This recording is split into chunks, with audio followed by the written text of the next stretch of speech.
She's going to stand up and read to us. And read loud. Woo. Loud. Go Isabella! Go Isabella! Pressure. Alright, Smiley, that's how you do it. You have to lower it.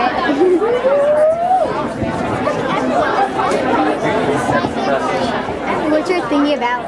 You'll have to wait and see. I mean, here. Wow.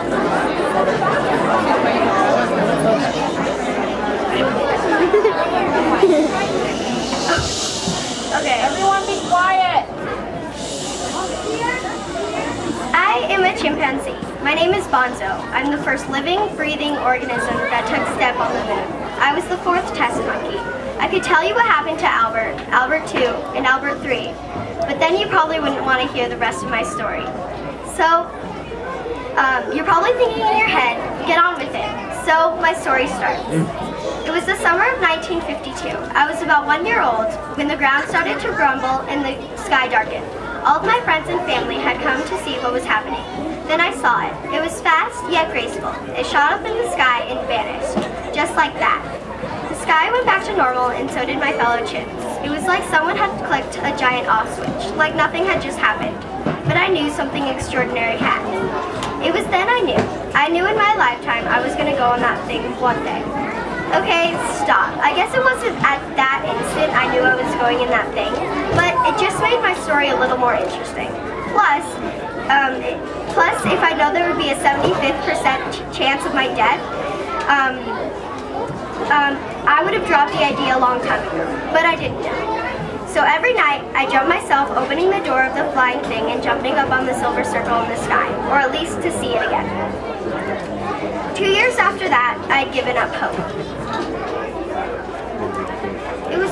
It was a normal hot day in Central America. All of my friends and family were in their dens trying to cool off. I loved to be outside. I always had. So I was outside that day when I heard the leaves rustle. My curiosity took the best of me, and I went to go take a look at the leaves. The next thing I knew, I was under a huge net. I yelled and cried to my mother, but she never came. The last thing I remember from that day was the roar of an engine and the sound of my family yelling my name. I made a muffled yell, but I was already too far for them to hear. I woke up in a crate. People in lab coats were surrounding me, writing fiercely in their notebooks. I noticed the badges on their coat. They said NASA, NASA. I thought, what does that mean? I thought about it for what seemed like 2 minutes, but it was probably much longer.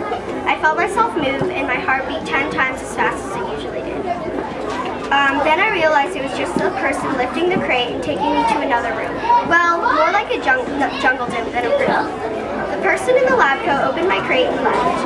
I was hesitant to leave the cage, but I was tired and hungry, and I just wanted somewhere to have a quick snack and a long nap. I took a couple steps out of the cage. Near the back of the room, there was a dish with flowers, fruits, nuts, leaves, seeds, and insects. It was a perfect snack before a nap.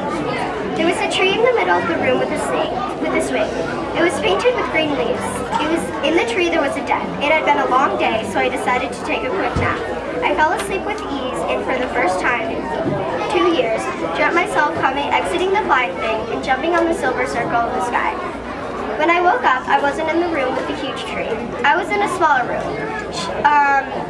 It had a box of toys in the front of the room. I noticed a person in the room.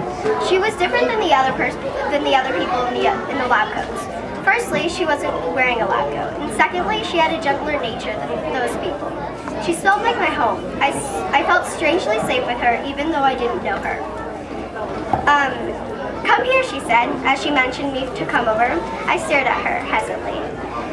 Don't be afraid, she said with a voice as sweet as honey. Hearing her voice made me even less hesitant. I walked over. She almost looked surprised, and even though I have hair all over my face, I swear I felt myself blush. She told me her name was Sylvia, and that she was a monkey trainer. She told me in 3 months I'd be heading to the moon. I had no idea what the moon was until she showed me a picture. It turns out that what I'd been dreaming about since I was 1 was about to come true. I was excited to meet with Sylvia for the next 3 months. She taught me how to put my spacesuit on and off and what to do when I landed. The months were excruciatingly long. In each class I had with Sylvia, I felt even closer to my dream. Sylvia told me that if I was even a hair below satisfactory, the NASA people might kick me off the rocket ship. Apparently, it's not called a thing. So when they drew blood and took tests on me, I was as good as I've ever been in my 3 years of life. Each day I had to do the same thing. Breakfast, 5 hours with Sylvia. Lunch, 1 hour for a nap. 30 minutes with Sylvia, 2 hours of tests and blood work, dinner, and sleep. Every day. You're probably thinking, it wasn't that bad, but trust me, it was. Finally, it was the day. I'd been counting down the days until takeoff. Right then, it was 3 hours, 12 minutes, and 32 seconds. It was the longest 3 hours, 12 minutes, and 32 seconds of my life. Sylvia had been teaching me basic counting, and as it turns out, I was pretty good at it. The NASA people had gotten me ready and put me in my suit. Fortunately, I wasn't going alone. Unfortunately, I was going with 20 mice. Sylvia had promised me that I was going to take the first step on the moon. 2 hours had gone by, and they were loading the mice and me on the ship. The ship was gigantic. We walked a ton of stairs just to get to the bottom, but the shuttle's door was another 80 or so steps up.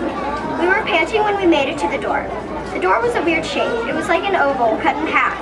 The person in a suit pressed the button, and the two halves of the oval opened. We stepped inside. The plain white outside of the rocket didn't do justice to the inside. At the front of the shuttle, there were 4 seats, which didn't make any sense to me because there were 20 mice and there was me. An hour later, after I'd settled in my chair and the mice had settled in theirs, we were ready for takeoff. Sylvia had given me a kiss good luck, and again, I felt myself blush.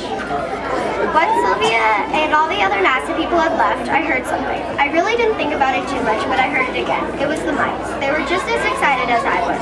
I could hear their little squeaks to each other, but I couldn't make out what they were saying. So I counted down the 5 minutes until takeoff. My heart was racing as I waited for the voices to sound like I had practiced with Sylvia. Waiting and waiting. Finally the voices boomed. 10, 9, 8, 7, 6, 5, 4, 3, 2, 1, takeoff. It sounded like the shuttle exploded, but it didn't. We went extremely fast. I felt like my stomach was up in my head. In less than 30 minutes, I couldn't see Earth. Once we took our seatbelts off, we started to fly. It scared me for a second, but then it was fun. I twirled and flipped, and the mice did too.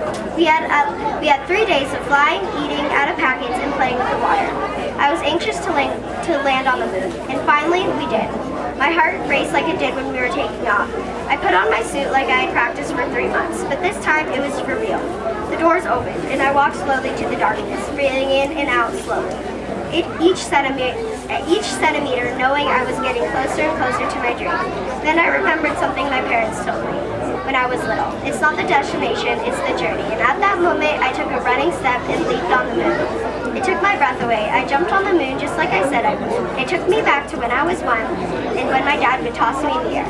That feeling I had was not even close to how good I felt right then.